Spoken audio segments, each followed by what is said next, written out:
Hey guys, Mr. V over here, doing a book review today for The Wager by David Grann.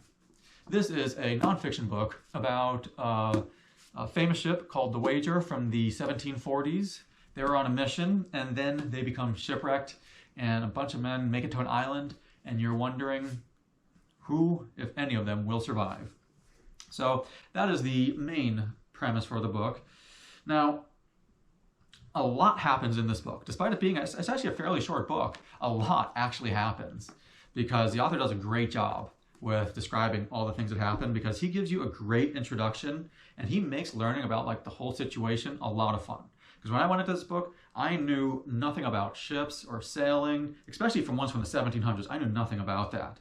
But he gives you a lot of the information, but he never goes too far in detail, which I think is great because it helps when learning about something like new like this, because it makes it very easy to absorb the information. And as I said, he never goes too far in detail, so you never feel like bored when you're learning about it.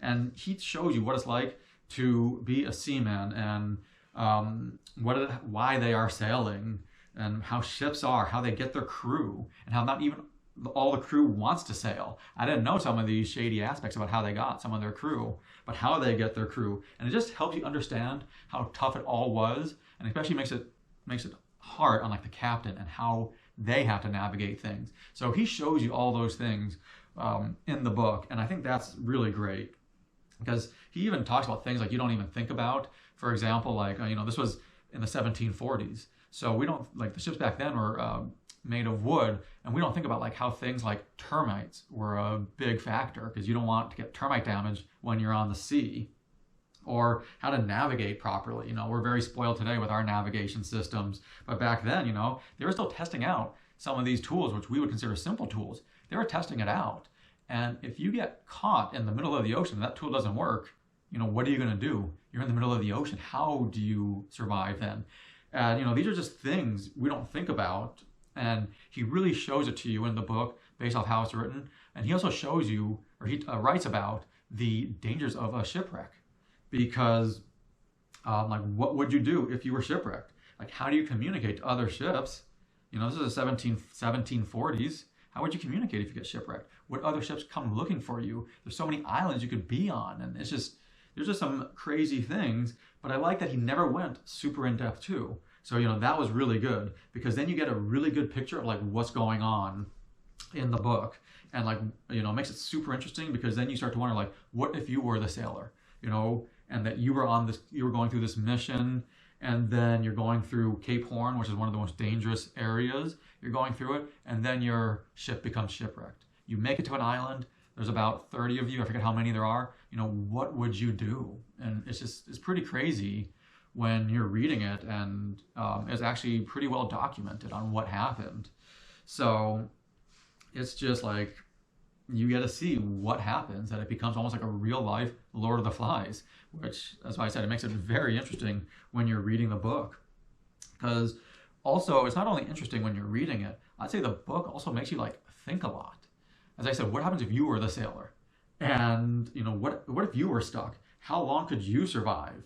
And would you like start working together with people? Or would you start to like sneak food for yourself? Because when it becomes survival, people become a lot more selfish. Or what happens if you find one of your crew members is doing that? And there's a lot that can go on. And it is really crazy to think that this really happened. And as I told you, it was documented. Like, people had journals and all that, and it really happened. So it's just crazy to think that all that was really happening. And the way he wrote the book was great because he kept you continually like entertained throughout the whole book. He kept you entertained because also things keep happening, from going on the ship, what can happen on the ship, but then becoming shipwrecked, and then on the island, what can happen on the island. There's just so many things just keep happening. As I told you, the book isn't super long, but a lot actually happens. So that's why you're always entertained. And the author describes like what happens, but he never goes in super detail. So because of that, it never drags. And that is always great for a book because then you always want to keep reading. And I read this book in about just a week. It just took me only a few days actually to read the book because I just wanted to keep reading it. And I think I wanted to keep reading it based off all the things I told you, but I think it was also his writing style. David Grann had a great writing style where he kind of like brings you in and he makes you feel like you are on the ship or you are on the island. You know, some of the times when you're reading it, you really feel that, and that keeps you engaged when you're reading it. And another good thing when he talks about it is for all the people that make it to the island, he doesn't go in detail about every single person. He just talks about a few of them, but he does briefly remind you of who each person is whenever they would come back to the story. And I think it helps when reading it, because then you weren't confused, and that made it a lot easier to absorb all the information that's going on.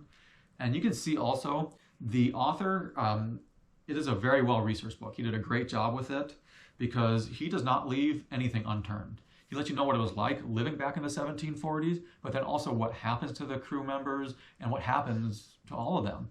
You find out what happens to them. And that's always a great thing in a book, especially a history book. You want to know what happened. And he does a great job with his research and just showing you what happened. So because of all those factors, you know, I thought it was an incredibly interesting book, and I would highly recommend it for just anyone, really. You know, you don't have to be into, you don't need to be into like boats or anything like that. I just said I didn't know anything about sailing, but I still found this book to be a very easy read, and I was very entertained through it because there are many entertaining elements, and it's just crazier when you're reading it to realize that this really happened. And that's why I said, like, this is like, I'd highly recommend it because this is almost like a real life Lord of the Flies, and you can see what happens.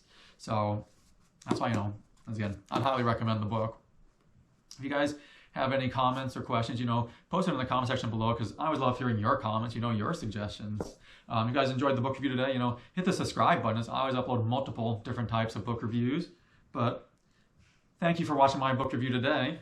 This is Mr. V. Go enjoy your reading.